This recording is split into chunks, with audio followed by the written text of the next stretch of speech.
20 minutes of the best top expert tips and hacks to make your life better. LifeHakx. Technology, business, multimedia, wellness and health, events, reviews, and more. This is Mary Collins from LifeHakx Media, and I have the pleasure to have Anthony Jacquin in studio with us today. Hi, Anthony. How are you? Very well. How are you doing, Mary?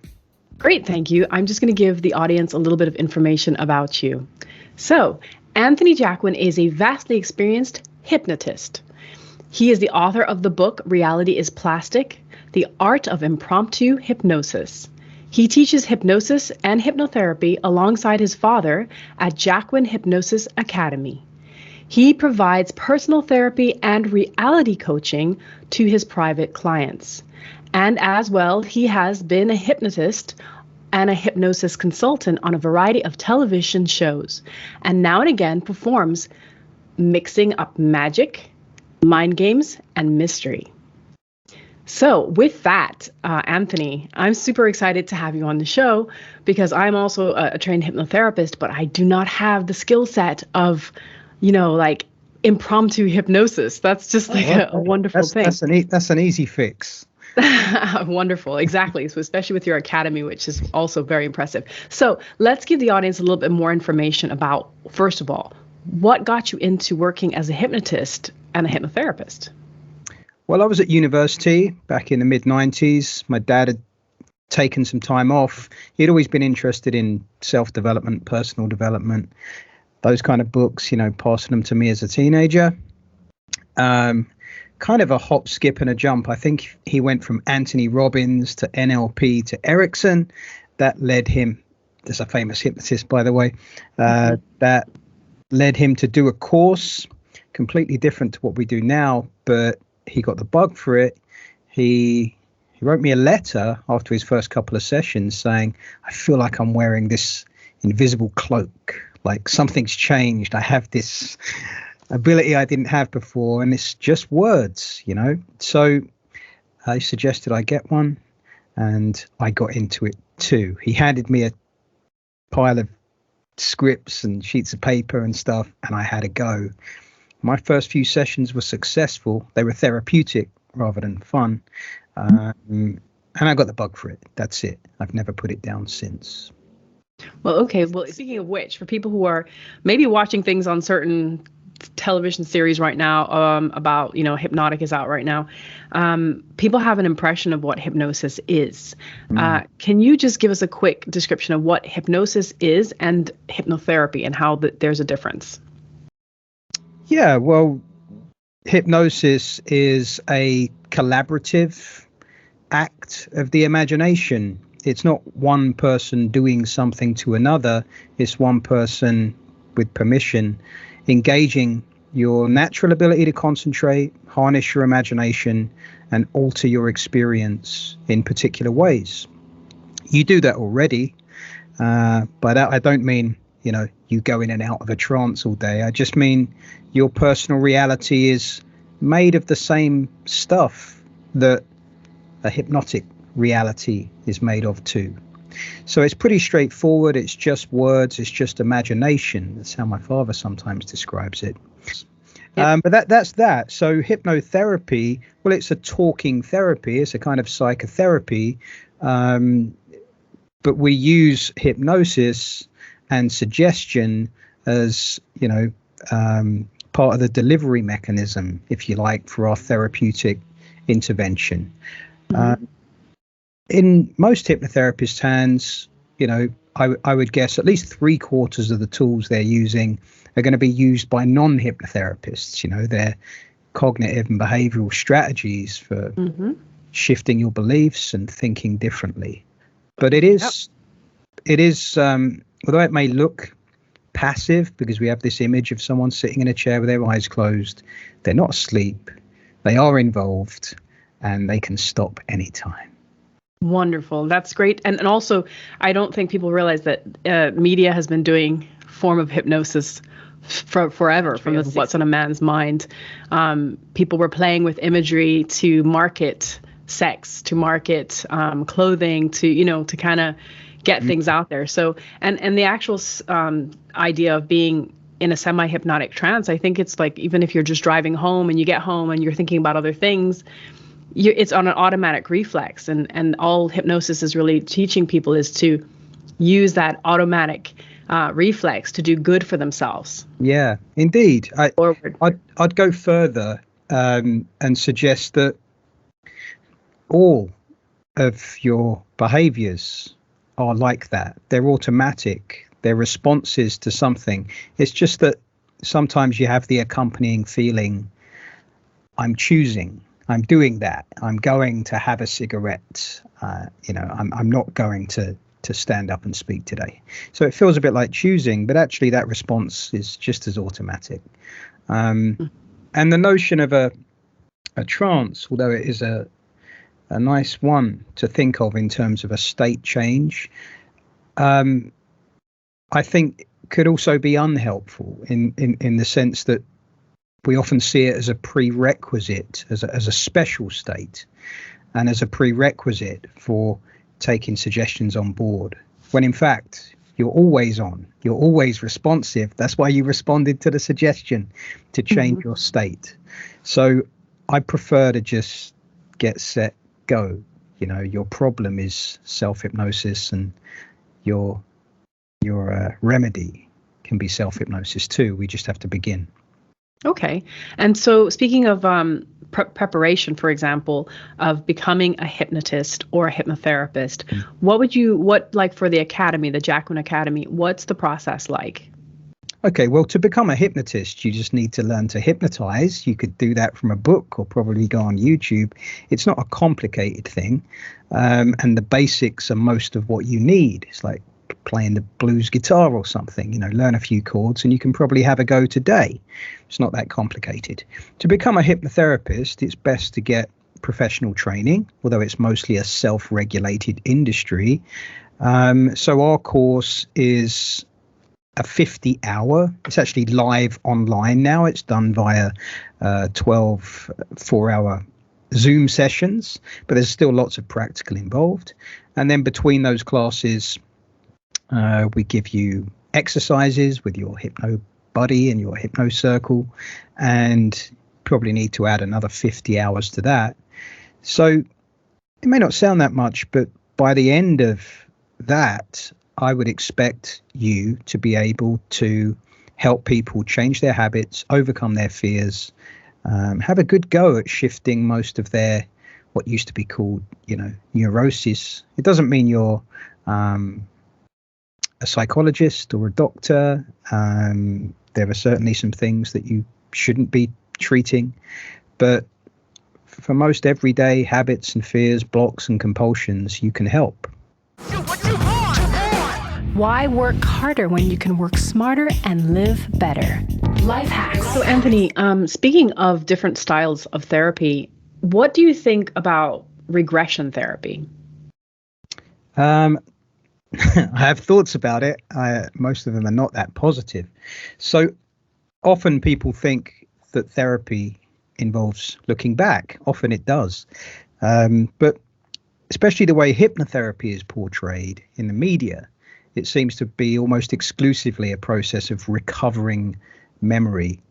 And although that may seem like a smart thing to do, and indeed many of the biggest schools of hypnotherapy still make the crown jewel of techniques, it's sometimes called regression to cause. That means finding that initial sensitizing event.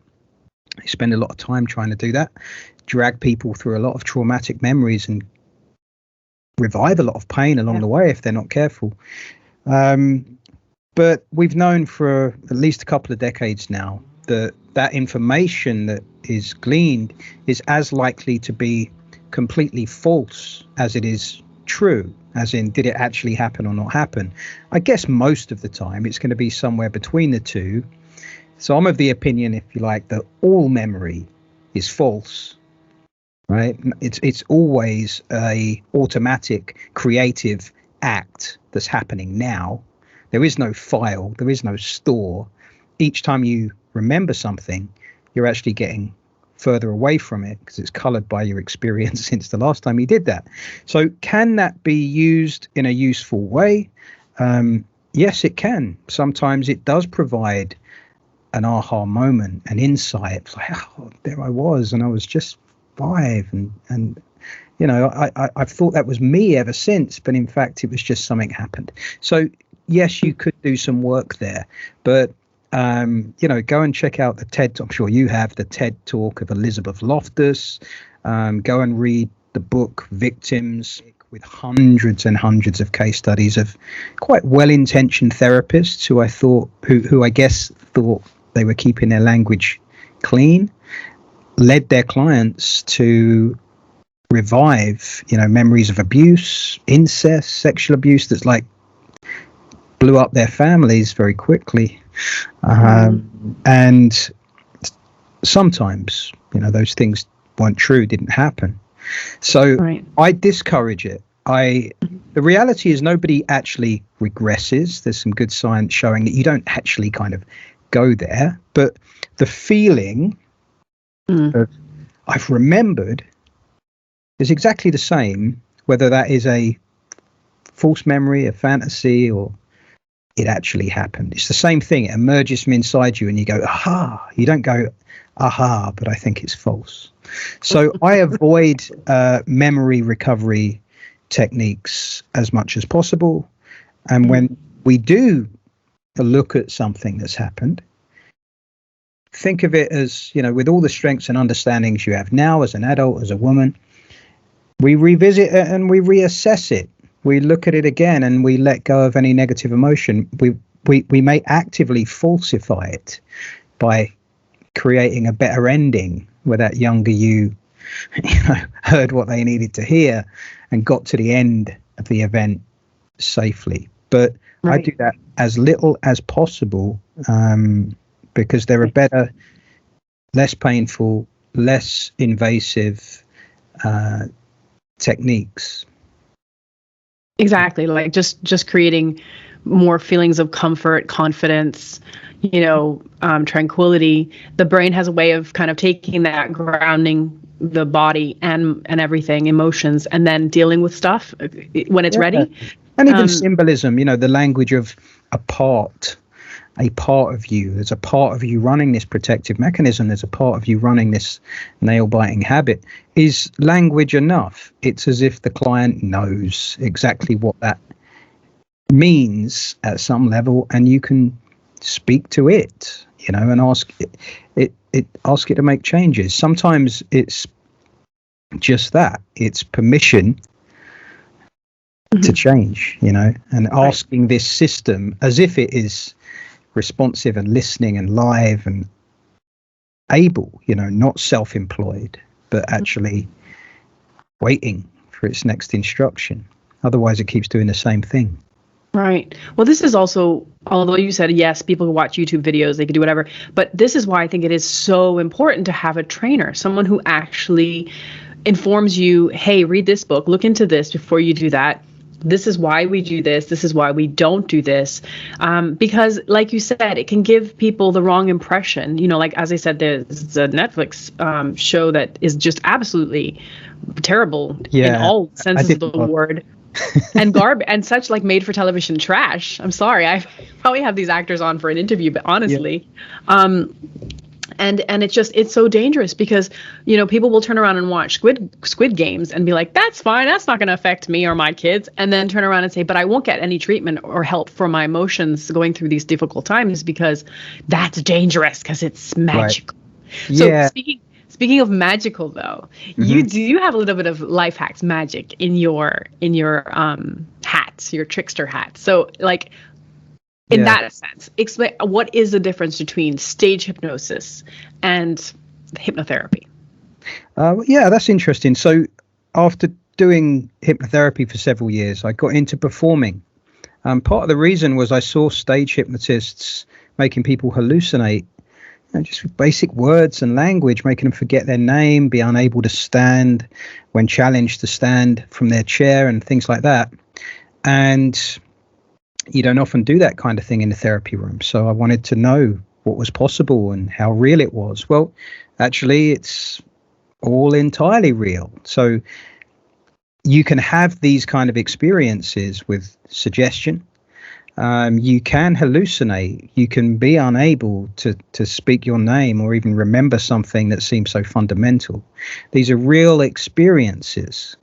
Because they're often presented, again, it's a bit like the way it's presented in films, because it's presented often, not by everyone, but as the hypnotist kind of has this power and can make people do or not do his bidding, which, matches up to the cultural expectations some people have if they've never looked into it, then it can kind of reinforce that idea, when in fact, even stage hypnosis is collaborative. Why work harder when you can work smarter and live better?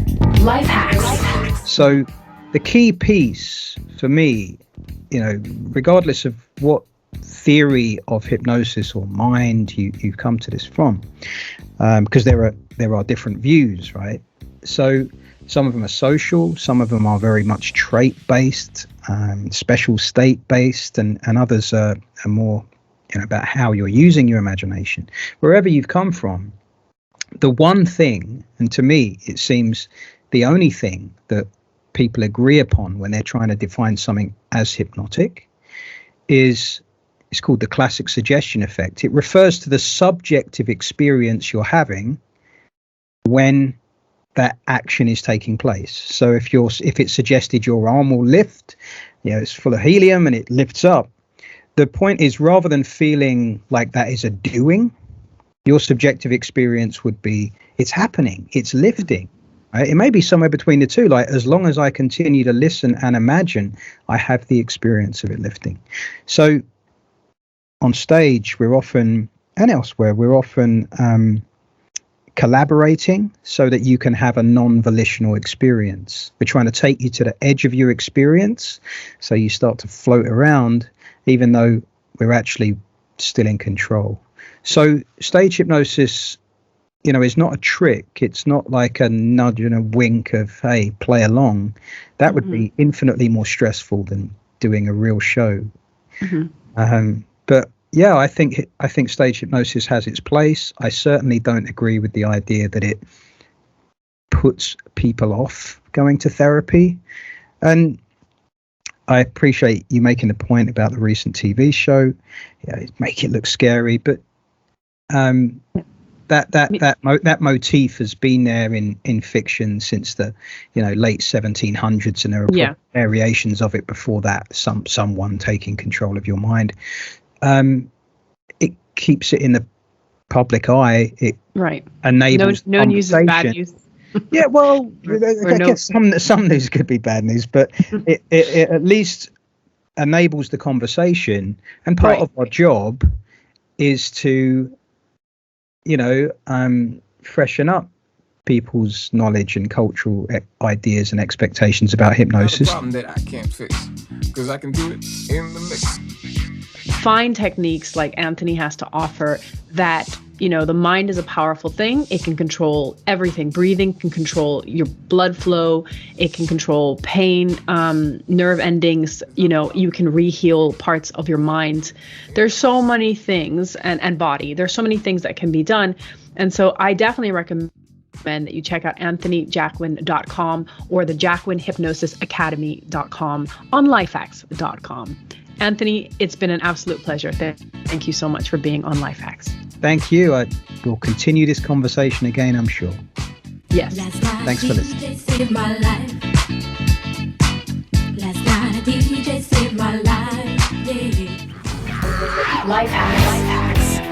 LifeHakx.com. That's with a K and an X on Radio X.